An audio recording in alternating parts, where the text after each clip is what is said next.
कहानी की शुरुआत होती है 2 साल पहले मेब्रुक नाम के शांत शहर में, जहाँ एक बेहद रहस्यमय घटना घटी। सुबह की पहली किरणों के साथ टीचर क्रिस्टीना अपनी क्लास में पहुंची तो हैरान रह गई।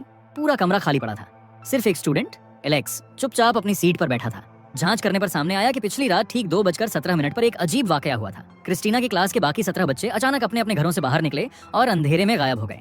सबसे चौंकाने वाली बात यह थी कि हर बच्चा तेजी से दौड़ते हुए दोनों हाथ फैलाकर घर से बाहर निकला, जैसे किसी अदृश्य ताकत ने उन्हें बुलाया हो। घर घर के सिक्योरिटी कैमरों में ये सब रिकॉर्ड हुआ, लेकिन फुटेज में कोई किडनैपर, गाड़ी या किसी इंसान का नामो निशान तक नहीं था।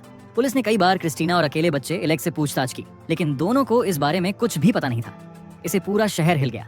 1 महीने तक स्कूल बंद रहा। जंगलों से लेकर हर गली तक तलाशी ली गई, मगर बच्चों का कोई सुराग नहीं मिला।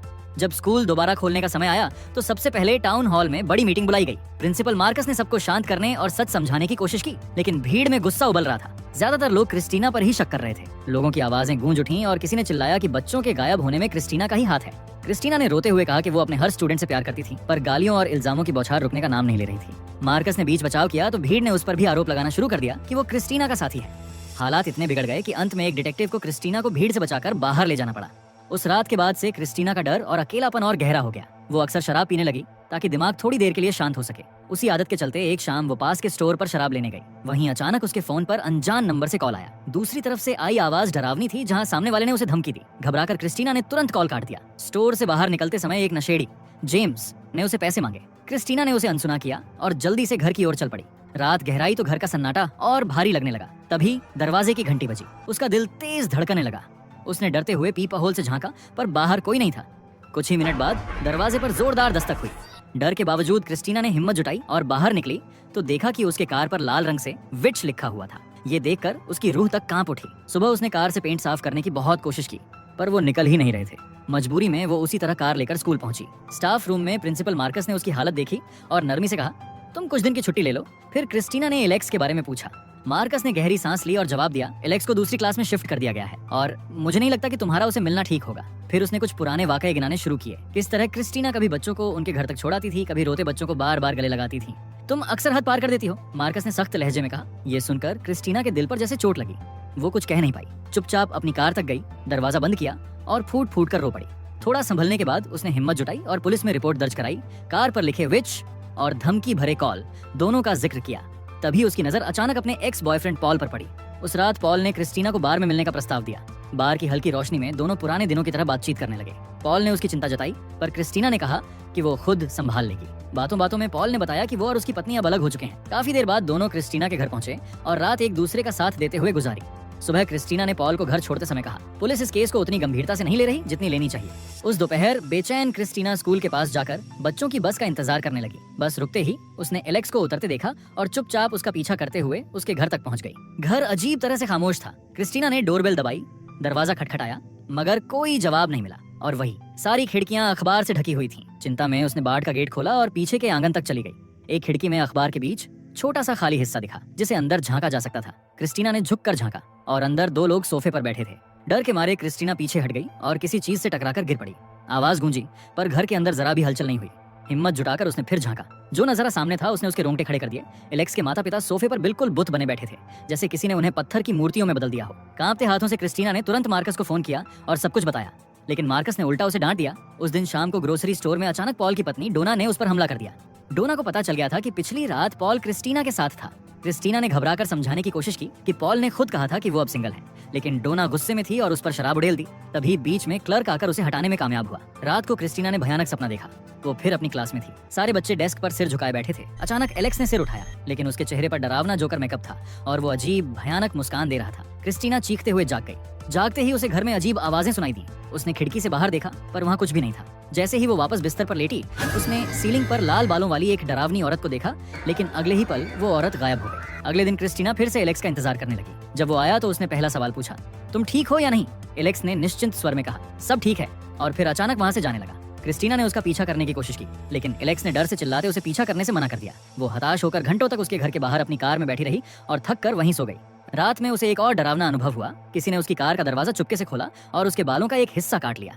इसी बीच आर्चर, जिसका बेटा उन 17 बच्चों में से एक था, गहरे दुख और बेचैनी में डूबा हुआ था। वो बार बार सिक्योरिटी कैमरों की पुरानी रिकॉर्डिंग देखता और अपने बेटे की याद में काम पर लगातार गलती करता। बार बार पुलिस स्टेशन जाकर नए अपडेट पूछता, लेकिन कैप्टन हर बार वही जवाब देता। आर्चर को शक होने लगा कि क्रिस्टीना कुछ जानती है, पर कैप्टन ने कहा ऐसा मानने की कोई वजह नहीं है। धीरे धीरे सच सामने आया। वो वही आदमी था जिसने उस दिन स्कूल मीटिंग में सबसे पहले क्रिस्टीना को गालियां दी थी और बाद में क्रिस्टीना की कार पर लाल रंग से विट्स भी लिखा था। अब दुख इतने गहरे थे कि आर्चर अपने बेटे के कमरे में सोने लगा। एक रात उसे अचानक डरावनी आवाज ने सुनाई दी और वो घबरा कर उठ गया। आवाज का पीछा करते हुए वो सामने के दरवाजे की ओर गया, जो अपने आप धीरे धीरे खुल रहा था। जैसे ही वो बाहर निकला, उसने देखा कि उसका बेटा दौड़ रहा है। आर्चर ने उसे पकड़ने की कोशिश की और उसका पीछा किया, लेकिन जैसे ही वे झाड़ियों से निकले, उसका बेटा अचानक गायब होकर फिर अपने घर के अंदर पहुंच गया। जैसे ही आर्चर घर में वापस गया, उसकी नजर घर के ऊपर एक भयानक दृश्य पर पड़ी। एक बड़ा हथियार लटका हुआ था, जिस पर बड़े अक्षरों में 2:17 लिखा था। घबराया हुआ आर्चर अपने बेटे के कमरे में लौटा और रोते हुए बैठ गया। उसने फुसफुसाकर कहा, मुझे माफ कर दो, मैं अच्छा पिता नहीं बन पाया। तभी अचानक उसका बेटा उसकी ओर मुड़ा और उसका चेहरा धीरे धीरे लाल बालों वाली उसी डरावनी औरत में बदलने लगा। आर्चर चीखते हुए जाग उठा और ये सब सिर्फ एक सपना निकला। सुबह बाहर देखते ही उसकी निगाह जंगल की ओर पड़ी और दिमाग में एक प्लान चमकी। उसने नक्शा उठाया और अपने घर से उस दिशा तक एक सीधी लाइन खींची जिस ओर उसका बेटा भागा था। इसके बाद वो उन बाकी गायब बच्चों के घरों पर गया और उनके सिक्योरिटी फुटेज देखने की कोशिश की। पहले कुछ माता पिता ने इनकार किया, लेकिन एक परिवार मान गया। आर्चर ने हर बच्चे के भागने की दिशा नक्शे पर नोट की। धीरे धीरे कई रेखाएं बनती गईं और सब एक ही जगह आकर मिल रही थी। आर्चर के मन में यकीन हो गया कि यही वो जगह है जहाँ सभी जवाब छिपे हैं। रास्ते में गैस स्टेशन पर उसने अचानक क्रिस्टीना को देखा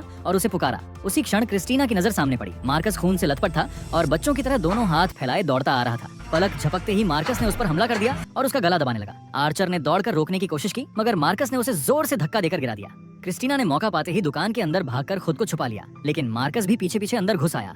तभी आर्चर ने पीछे से आकर उसे जोरदार किक मारी। गुस्से में तमतमाया मार्कस पलटा और इस बार उसने आर्चर को जमीन पर गिराकर उसका गला दबाने की कोशिश की। अब सीन अचानक कुछ दिन पहले का दिखता है। पॉल एरिया में पेट्रोलिंग कर रहा था जब उसने जेम्स को संदिग्ध तरीके से गली में घूमते देखा। शक होने पर पॉल ने उसका पीछा किया और पाया कि जेम्स एक घर में घुसने की कोशिश कर रहा है। पॉल ने उसे पकड़ने की कोशिश की तो जेम्स तेजी से भाग निकला। पहले पॉल ने कार से पीछा किया, फिर मजबूरन पैदल दौड़ने लगा। अंत में उसने जेम्स को पकड़कर जमीन पर गिराया और हथकड़ी लगा दी। जांच के दौरान पॉल उसकी जेबें देख रहा था कि अचानक एक इस्तेमाल की हुई सुई से उसकी उंगली चुभ गई। गुस्से में पॉल ने जेम्स को जोरदार मुक्का मारा। थोड़ी देर बाद उसने फर्स्ट एड किट लेने के लिए गाड़ी का दरवाजा खोला और देखा कि डैश कैम उसकी सारी हरकत रिकॉर्ड कर चुका है। कैमरे की रिकॉर्डिंग देख पॉल शॉक हो गया। उसने गुस्सा दबाते हुए जेम्स को छोड़ दिया और कहा, अब बराबरी हो गई और शहर छोड़ दो। फिर स्टेशन पहुंचकर कैप्टन को सारी बात बताई। कैप्टन ने बस इतना कहा, अगर जेम्स रिपोर्ट नहीं करेगा तो सब ठीक रहेगा। उस रात पॉल क्रिस्टीना के साथ डेट पर गया। अगली सुबह जब वो घर लौटा तो देखा कि डोना पहले से वहाँ उसका इंतजार कर रही थी। पॉल का उलझा हुआ चेहरा और अजीब बर्ताव देखकर डोना को सब समझ में आ गया। कुछ देर बाद काम पर पॉल की नजर स्टेशन के बाहर खड़े जेम्स पर पड़ी। गुस्से में उसने जोर से चिल्लाया। जेम्स उसे देखते ही भाग पड़ा। पॉल तुरंत कार में कूदा और पीछा करने लगा, लेकिन इस बार उसने सबसे पहले डैश कैम को डिस्कनेक्ट कर दिया। फिर कहानी जेम्स की तरफ मुड़ती है। जेम्स एक नशे का आदी था और जंगल में टेंट लगाकर रहता था। जब उसके पास नशा खत्म हो जाता तो वो शहर में भटकता, अनलॉक्ड कारों को चेक करता और जो भी कीमती चीज मिलती चुपचाप चुरा कर बेच देता। एक दिन रोज की तरह वो शिकार की तलाश में था, तभी उसकी नजर एलेक्स के घर पर पड़ी। खिड़कियां पूरी तरह बंद थीं और कागज बाहर गिरे पड़े थे। जेम्स को लगा कि घर खाली है। वो दीवार फांद कर पीछे की खिड़की से अंदर घुस गया। घर के अंदर अजीब सन्नाटा था। सोफे पर एलेक्स के माता पिता बैठे थे, चेहरों पर गहरे घाव और आंखों में कोई हरकत नहीं। जेम्स ने सोचा कि शायद वे सो रहे हैं या बेहोश हैं। उसने चुपचाप कमरे में इधर उधर तलाश शुरू कर दी और चीजें उठाने लगा। तभी ऊपर से किसी के चलने की हल्की आवाज आई, लेकिन जेम्स ने उसे अनसुना कर दिया और चोरी करता रहा। जेम्स ने जल्दी जल्दी कीमती सामान समेटा और निकलने ही वाला था कि अचानक नीचे के बेसमेंट से हल्की सी सरसराहट सुनाई दी। जिज्ञासा और लालच में वो सीढ़ियां उतर गया और वहीं उसकी सांसें थम गईं। बेसमेंट के बीचों बीच सभी 17 लापता बच्चे खड़े थे, बिल्कुल चुप। जैसे ही जेम्स ने एक कदम पीछे लिया, सभी बच्चे एक साथ उसकी ओर मुड़े। घबराहट में जेम्स बेसमेंट से ऊपर भागा।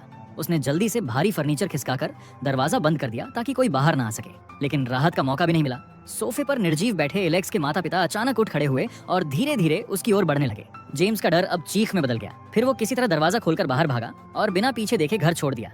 कुछ समय बाद नशे की तलब मिटाने के लिए वो चुराई हुई चीजें बेच रहा था। तभी उसकी नजर अखबार में छपे उस विज्ञापन पर पड़ी थी जहाँ गायब बच्चों की जानकारी देने पर भारी इनाम का ऐलान था। पैसों के लालच और नशे की चाह में उसने पुलिस को कॉल कर दिया और बेसमेंट में बच्चों के बारे में बताया, लेकिन उसकी टूटी फूटी बातों पर पुलिस को शक हुआ और उन्होंने उसे थाने बुलाया। स्टेशन जाते हुए रास्ते में ही जेम्स पॉल की नजर में आ गया। पॉल ने गुस्से में जोर से चिल्लाया और उसकी तरफ दौड़ा। जेम्स घबराकर जंगल की तरफ भाग गया और अचानक उसे पेड़ों के बीच एक लाल बालों वाली औरत की परछाई दिखी तो वो अपने टेंट में जा छिपा। तभी उसे टेंट के बाहर किसी की परछाई दिखी। जेम्स ने डर और नशे के असर में कांपते हुए सुई से उस पर वार कर दिया, लेकिन सामने पॉल था। पॉल ने झटके में उसे पकड़कर बाहर खींचा और सीधा बंदूक उसकी कनपट्टी पर तान दी। कांपते हुए जेम्स चिल्लाया, मैं बच्चों का पता जानता हूँ। जेम्स के बताए रास्ते का पीछा करते हुए पॉल सीधा एलेक्स के घर पहुंचा। जेम्स कार में छुपा रहा और धड़कते दिल से देखता रहा कि पॉल ने डोरबेल दबाई। थोड़ी देर बाद दरवाजा धीरे धीरे खुला और कोई अदृश्य ताकत जैसे पॉल को अंदर खींच ले गई। घंटों गुजर गए, रात गहरी होती चली गई। आखिर में पॉल बाहर निकला, लेकिन उसकी चाल अजीब थी, जैसे किसी काले जादू का असर हो, और अचानक गाड़ी की ओर बढ़ने लगा और जानवरों की तरह गुर्राते हुए उसने जेम्स को बाहर घसीटने लगा। जेम्स ने मदद के लिए चिल्लाया, लेकिन किसी ने नहीं सुना और पॉल उसे घर के अंदर खींच ले गया। अब कुछ समय पहले की घटना। मार्कस सुपरमार्केट में था जब क्रिस्टीना का फोन आया। क्रिस्टीना ने घबराकर बताया कि एलेक्स के घर में सब कुछ अजीब लग रहा है और बच्चे के माता पिता का हाल ठीक नहीं है। मार्कस पहले चिल्लाया, लेकिन फिर शांत होकर उसने वादा किया कि वो एलेक्स के माता पिता से खुद बात करेगा और स्थिति को समझेगा। मीटिंग के दिन एलेक्स की चाची ग्लैटिस ऑफिस आई। उसका लाल बाल और डरावना चेहरा वैसे ही थे जैसे क्रिस्टीना और आर्चर ने अपने सपनों में देखे थे। ग्लैटिस ने मार्कस को बोला, एलेक्स के माता पिता बीमार हैं, घर से बाहर नहीं निकल सकते, इसलिए मैं आई हूँ। मार्कस ने उसे बताया, बच्चे की भलाई को लेकर शिकायत आई है, इसलिए जरूरी है कि तुम उसके माता पिता से मिलाओ, या तो मजबूरन मुझे पुलिस को इसकी जानकारी देनी पड़ेगी। अगले दिन ग्लैटिस खुद मार्कस के घर आई। पानी मांगते समय उसने कहा कि पानी कटोरे में चाहिए। वो जानना चाहती थी कि मार्कस ने पुलिस को खबर दी या नहीं। मार्कस ने नहीं कहा। ग्लैटिस ने बिना किसी चेतावनी के उसकी टेबल से एक रिबन निकाला और उसे एक अजीब सी टहनी पर लपेट दिया। फिर उसने अपनी उंगली काटकर उस पर खून लगाया। तभी मार्कस का पति पास आया। ग्लैटिस ने उसके बालों का एक गुच्छा काट लिया। मार्कस ने पुलिस को कॉल करने की कोशिश की, लेकिन उसी समय ग्लैटिस ने किसी तरह की घंटी बजा दी। घंटी की आवाज सुनते ही मार्कस ट्रांस में चला गया और फोन उसके हाथ से गिर गया। ग्लैटिस ने टेरी के बाल रिबन वाली टहनी पर लपेटे और टहनी तोड़ दी। अचानक मार्कस ने टेरी को पकड़ लिया और उसका गला दबाना शुरू कर दिया। उसके मुंह से काला गाढ़ा लिक्विड निकल रहा था। फिर मार्कस ने बार बार टेरी के चेहरे पर सिर मारा और उसे मार डाला। अंत में ग्लैटिस ने टहनी को पानी में डालकर ये सब बंद कर दिया। फिर उसने टेरी के बाल हटाकर क्रिस्टीना के बाल उस टहनी पर लपेटे और टहनी को फिर तोड़ दिया। इसे मार्कस क्रिस्टीना के पीछे निकल पड़ा। गैस स्टेशन पर उनके बीच जोरदार लड़ाई हुई। मार्कस ने आर्चर को गिरा दिया और दुकान के अंदर घुसकर क्रिस्टीना का पीछा करने लगा। क्रिस्टीना ने कर्मचारियों के कमरे में छिपने की कोशिश की, लेकिन दरवाजा बंद था। मार्कस ने उसे कोने में घेर लिया। तभी आर्चर ने साहस जुटाकर फ्रिज से जोर से धक्का दिया। क्रिस्टीना ने मौका पाते ही कार की ओर भागा और जैसे ही कार में बैठी, मार्कस ने खिड़की तोड़कर पीछा किया, लेकिन क्रिस्टीना ने इंजन स्टार्ट किया और तेजी से कार लेकर वहां से निकल गई। तब आर्चर भी बाहर आया और तुरंत उनका पीछा करने लगा। कुछ दूर जाकर उसने देखा कि सड़क पर एक गाड़ी ने मार्कस को टक्कर मार दी थी और मौके पर ही उसकी मौत हो गई। बाद में अस्पताल में आर्चर ने पुलिस को सारी घटना विस्तार से बताई। बाहर निकलते ही उसकी नजर क्रिस्टीना पर पड़ी, जो उसका इंतजार कर रही थी। क्रिस्टीना ने उसे उसकी जान बचाने के लिए थैंक यू बोला। अब आर्चर को यकीन हो गया कि क्रिस्टीना उसके बेटे और अन्य गायब बच्चों के लिए पूरी तरह निर्दोष है। उसने बताया कि मार्कस भी बच्चों की तरह दौड़ रहा था और फिर वो नक्शा दिखाने लगा जिस पर बच्चों के भागने की दिशाएं अंकित थीं। क्रिस्टीना ने तुरंत पहचान लिया। सारे निशान एलेक्स के घर की तरफ इशारा कर रहे थे। अब कहानी फिर पीछे जाती है। एलेक्स बचपन में बहुत शर्मीला और अकेला था। स्कूल के बच्चे उसे अजीब समझते और अक्सर परेशान करते, लेकिन उसके माता पिता हमेशा उसके साथ प्यार और चिंता में भरे रहते। एक दिन उसके माता पिता ने बताया कि उसकी चाची ग्लैटिस कुछ दिन उनके साथ रुकेंगी क्योंकि वो बीमार है। रात होते ही ग्लैटिस का आना हुआ। अगली सुबह एलेक्स ने धीरे धीरे उसके कमरे में झांका तो उसे कमरे में एक लाल रंग की विग पड़ी और एक अजीब सी शाखाओं वाला छोटा पेड़ रखा हुआ दिखा। ग्लैटिस बस वहीं खड़ी थी, घूरती हुई, जैसे वो किसी गुप्त रहस्य को छुपा रही हो। डर के मारे एलेक्स ने झट से दरवाजा बंद कर लिया। स्कूल से लौटने पर उसने देखा कि उसके माता पिता टेबल पर बैठे थे, मगर उनकी आंखों में एक अजीब चमक थी और वे जैसे किसी जादू में फंसे हुए हों। उन्होंने अजीब आवाज में बातें करना शुरू किया, जो सुनकर एलेक्स का डर और बढ़ गया। तभी ग्लैटिस बिल्कुल स्वस्थ दिखती हुई कमरे में आई और बोली, तुम्हारे माता पिता ठीक हैं। डरा हुआ एलेक्स तुरंत पीछे हट गया और पिता के चेहरे पर पानी फेंका, लेकिन उसका उस पर कोई असर नहीं हुआ। गुस्से में ग्लैटिस ने उसे डांटा और बिना खाना दिए कमरे में भेज दिया। अगली सुबह नाश्ते के टेबल पर उसने देखा कि माता पिता की आंखें लाल थीं और वे हिल भी नहीं रहे थे। ग्लैटिस ने धमकी भरे स्वर में कहा, अगर तुम स्कूल में किसी को कुछ बताए तो हाल और बुरा होगा। तभी उसने पानी के कटोरे पर अपनी छोटी सी टहनी तोड़ी। कटोरे के पानी में डालते ही उसके माता पिता को कांटे उठाने पड़ गए। वे बार बार खुद को चेहरे पर मारने लगे। फिर ग्लैटिस ने टहनी कटोरे में फेंकी, तब जाकर उनकी हरकतें रुकी। एलेक्स घबराया हुआ बैठा रहा। ग्लैटिस ने उसकी ओर देखकर कहा, समझ गए, अगर तुमने किसी को कुछ बताया तो इसे भी बुरा होगा। अगले दिन एलेक्स ने देखा कि ग्लैटिस ने सारा फर्नीचर माता पिता के कमरे में डाल दिया था और वो खुद जमीन पर बैठकर अजीब सी रस्में कर रही थी। तब से एलेक्स की जिंदगी पूरी तरह बदल गई। उसे रोज खाना बनाकर अपने माता पिता को खिलाना पड़ता। एक रात एलेक्स ने सुना कि ग्लैटिस उसे बुला रही थी। डर के बावजूद वो उसके कमरे में गया और देखा कि ग्लैटिस बहुत कमजोर हालत में थी। उसने थकान भरे स्वर में बताया कि वो बहुत बीमार है। कुछ दिन उसके माता पिता के कारण वो ठीक लग रही थी, लेकिन अब उसका शरीर भी काम नहीं कर रहा था। ग्लैटिस ने एलेक्स की ओर देखकर कहा, अगर तुम हर क्लासमेट से कोई ना कोई चीज लाओगे तो मैं ठीक हो सकती हूँ। अगले दिन जब सभी बच्चे जिम में थे, एलेक्स चुपचाप क्लासरूम गया। उसने बच्चों के पर्सनल कैबिन से नेम टैग चुरा लिए और घर पहुंचकर ग्लैटिस के दरवाजे पर रख दी है। रात को वो अचानक आवाज सुनकर जागा और नीचे गया। उसने देखा कि ग्लैटिस नाम टैग तोड़कर कटोरे में डाल रही थी। उसमें थूक और माचिस की तीलियां डालते हुए वो घंटी बजा रही थी। तभी एलेक्स के सारे क्लासमेट अपने घरों से भागकर उसके घर में घुस आए और अगले दिन ग्लैटिस ने चालाकी से एलेक्स के पिता के चेहरे पर मेकअप लगाया और पुलिस को बताया कि वे स्ट्रोक से ग्रस्त हैं। अब एलेक्स की जिम्मेदारी बढ़ गई। उसे अपने माता पिता और बच्चों दोनों को खाना खिलाना पड़ता। एक दिन स्कूल से लौटते हुए उसने देखा कि पुलिस की कार घर के बाहर खड़ी थी। डर के मारे उसका दिल तेजी से धड़क रहा था। घर के अंदर जाकर देखा तो पॉल और जेम्स अजीब ट्रांस में खड़े थे, उनकी आंखें खाली और शरीर बिल्कुल स्थिर। एलेक्स डर के मारे तुरंत ऊपर भागने लगा, लेकिन ग्लैटिस ने उसे रोक लिया। उसने कहा, वे अगले दिन शहर छोड़ देंगे। और तुम उस दरवाजे के पास की नमक की लाइन को पार मत करना। कुछ ही मिनटों बाद क्रिस्टीना और आर्चर एलेक्स के घर के बाहर कार रोककर खड़े हो गए। उन्होंने देखा कि दरवाजा खुला और पॉल बाहर आया। पॉल ने उन्हें हाथ हिलाते हुए इशारा किया और फिर अंदर चला गया। क्रिस्टीना और आर्चर ने उसका पीछा करने का फैसला किया और ये सब एलेक्स ने खिड़की से देख लिया था। लिविंग रूम में पॉल ने एक और इशारा किया। क्रिस्टीना पास आई, लेकिन गलती से उसने नमक की लाइन पर कदम रख दिया। तभी जेम्स ने आर्चर पर हमला कर दिया। आर्चर ने उसे मारना शुरू किया, लेकिन उसका कोई खास असर नहीं हुआ। इसी बीच पॉल क्रिस्टीना के पीछे भागा और रसोई में पहुंच गया। क्रिस्टीना ने हिम्मत जुटाकर पैन फेंककर उसका सामना किया, लेकिन पॉल को चोट नहीं लगी। वो टेबल पार करते हुए क्रिस्टीना को पकड़ लिया। क्रिस्टीना ने पीलर से उसके चेहरे पर हमला किया, पर उसका कोई असर नहीं हुआ। उधर एलेक्स ने साहस जुटाया और नमक की लाइन पार की। जैसे ही उसने लाइन को पार किया, उसके माता पिता बर्फीले जादू से मुक्त हो गए और उसका पीछा करने लगे। एलेक्स तुरंत अपने कमरे की तरफ भागा और दरवाजा लॉक कर लिया। माता पिता ने दरवाजा तोड़ने की कोशिश की, लेकिन एलेक्स बाथरूम से निकलकर चुपके से ग्लैडिस के कमरे में छिप गया। उसने धीरे धीरे एक टहनी उठाई और अपने खून से उस पर निशान बनाया। इसी बीच आर्चर और जेम्स के बीच भयंकर लड़ाई चल रही थी। अंततः जेम्स बेसमेंट के दरवाजे से गिर पड़ा और आर्चर ने सभी बच्चों को देख लिया। क्रिस्टीना ने पॉल पर हमला किया, उसका बंदूक छीनकर उसकी गर्दन पर गोली मारी, लेकिन पॉल पर कोई असर नहीं हुआ। ये देखकर क्रिस्टीना ने उसे सिर पर गोली मारी, लेकिन इस बार वो ढेर हो गया। फिर क्रिस्टीना ने बेसमेंट की तरफ दौड़ लगाई और वहां गिरे जेम्स को भी मार दिया। हताश आर्चर ने घर में सभी बच्चों में अपने बेटे को ढूंढना शुरू किया। तभी अचानक ग्लैडिस आई और उसके गले से हार खींच लिया। कुछ ही सेकंड बाद आर्चर ने क्रिस्टीना को पीछे से पकड़ लिया और उसका गला दबाने लगा, जबकि ग्लैडिस सब कुछ घूरते हुए देख रही थी। इसी समय एलेक्स ने हिम्मत जुटाई। उसने ग्लैडिस की विग से एक बाल लिया, उसे टहनी पर लपेटकर तोड़ दिया। जैसे ही ये हुआ, बेसमेंट से सारे बच्चे बाहर भागे और ग्लैडिस का पीछा करने लगे। ग्लैडिस तेजी से घर से बाहर भागी और पड़ोसी के घर से गुजरने लगी। बच्चे उसके पीछे दौड़ते हुए खिड़कियां और दरवाजे तोड़ते गए। अंततः एक लड़की ने ग्लैडिस को जमीन पर गिरा दिया। बच्चों ने मिलकर उसके ऊपर चढ़कर उसे हराया और उसका शरीर तोड़ दिया। ग्लैडिस की मौत के साथ ही आर्चर और एलेक्स के माता पिता जादू के प्रभाव से मुक्त हो गए। क्रिस्टीना ऊपर गई और देखा कि एलेक्स अपने माता पिता को गले लगा रहा था। आर्चर ने भी अपने बेटे को गले लगाकर राहत महसूस की। इस घटना के बाद एलेक्स के माता पिता को सुरक्षित इंस्टीट्यूशन में रखा गया और एलेक्स अब अपनी दूसरी चाची के पास रहने लगा। बाकी बच्चे अपने परिवारों के पास लौट गए, लेकिन उनके लिए फिर से बोलने और सामान्य जीवन में लौटना कुछ समय ले गया। और इसी के साथ ये मूवी यही खत्म होती है। अगर आपको एक्सप्लेनेशन अच्छा लगा हो तो वीडियो को लाइक और कमेंट जरूर करें।